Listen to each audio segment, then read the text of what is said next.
Larry's at the point where he's having so much trouble walking now. He takes 20 pills a day, and this is the weed. We've called the physician to increase his Cinemet dose, and that will increase his side effects. My symptoms are way more obvious than ever before, and the pain is a little sharper. Hello? Hi, Larry. My name is Dr. Blake. Larry Smith? Nice to meet you. So, Larry, have you ever used medical marijuana before? No. The goal of treatment with Parkinson's patients, or with any medical marijuana patients for that matter, is to decrease the symptoms of your qualifying condition by using the least amount of medical marijuana possible. These are not the days of future madness.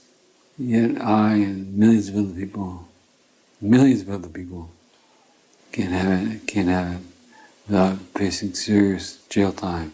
Now to a warning. Arizona's new medical marijuana law is resulting in some people ending up in handcuffs. You might have a medical marijuana card, but you could still end up being arrested even if you're a qualifying medical marijuana patient. These are people who believe they are operating within the confines of the law, but that's apparently getting some of them arrested. Just a few miles from here in Oregon, medical marijuana is legal. But under the Controlled Substances Act, marijuana remains illegal in the eyes of the federal government. 25-year-old Brianna Bilbray is battling stage 3 melanoma cancer. While undergoing chemotherapy treatments, she smokes marijuana to help deal with nausea. This medicine helped me within seconds. She's also the daughter of Republican Congressman Brian Bilbray, and now she is suing the federal government. The federal laws about marijuana are schizophrenic. We're talking marijuana is just as bad as methamphetamine, which, it isn't. It simply isn't. It's a plant that has a chemical in it, and this chemical does some good things and does some bad things. And the good things we appreciate, and the bad things we try to avoid. It doesn't seem to me as a big deal. Get the good cops all for me, 100%. No, so damn me. I do not like the idea of breaking federal law. Even though it's the state law is in California is very clear that it's permissible, I'm still uncomfortable. If this is the only thing, and as far as I know, we've tried everything, and this is the only thing that's left, and so we are going to give it a go and see how it goes.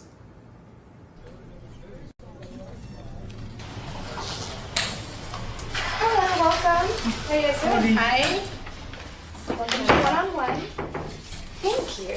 So I'm going to go ahead and buzz you through. Well, I just thrilled. We get people in here a lot that are not for medical marijuana. They think it's a drug. Their regular doctor wouldn't tell them to take it. They don't know what to expect when they come through the door. They're scared. So when those people come in here, it's good to be able to put them at ease and have them leave with a feeling, okay, I'm okay, this is okay. They don't walk out feeling like they've done something wrong. They've been somewhere they weren't supposed to be. They've been educated. They've gotten a focused medication aimed at a certain specific ailment. They didn't just come in here and buy pot. He has this real problem with dyskinesia, and some of it is actually the result of the drugs he has to take so that he can move. And then he has a lot of pain, just because his body is just so rigid a good deal of the time. Right. For pain relief, as far as to help with the joints, to help with the sleep, this is our old hippie OG. For people that don't like to smoke, the edibles have a much longer lasting effect. Yeah. Great for pain relief. Yeah. See, that sounds really good for him. All right. No, these are 15. I would say it's much cheaper than all of the prescription meds that you're going to get put on. Some of those can be extremely expensive. A lot of them are not covered by your insurance. And you start compounding meds. You get one medication, you need another one because you got side effects. And that one gives you side effects, you need another one because you're nauseous. Now you need another one because you can't sleep. The more you can eliminate, the budget that you need is going to go down. So the medications Larry takes for his Parkinson's are thousands of dollars. Every time I refill a prescription, it's about $3,000. And the deep brain stimulation was about $250,000. And then every time Larry's batteries run down and need to be replaced, it's probably around $80,000. So this was $40,000. The fact that there is no money to be made in marijuana certainly plays a role in limiting research on marijuana proper. pharmaceutical companies have no interest in marijuana because they cannot sell it. The public has a mixed interest in marijuana because we know the public opinion in this country and others is split. You know, there are those who believe it's useful and those who believe it's extremely harmful.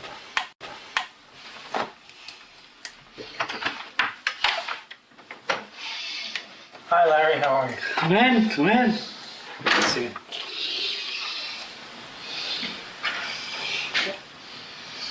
How you feeling? It's been a bit of a rough week. Really? And the best way to take it is put it under your tongue and rub it in your cheek.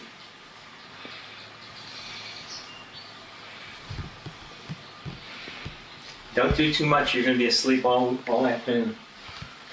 You know what you should do? No. Don't try to communicate. Just relax. See what happens. We know from animal experiments that the endogenous cannabinoid system is very important in regulating motor activity, that very type of activity that is impaired in Parkinson's disease. From animal experiments, we also know that boosting certain branches of the endocannabinoid system is helpful in relieving symptoms of Parkinson's. Finally, from anecdotal information, we know that certain patients who smoke marijuana experience relief of their symptoms. I think you're calmed down. So quickly. Isn't that amazing? He used just a single drop, and his hands afterwards were rock steady, and the dyskinesia left. The voice is coming back. It works most of the time. In fact, it's... Did you guys eat lunch? Are you hungry now? 20 a.m. Actually, a person like me could really use marijuana. It makes me pretty angry that I can't get it in my home state.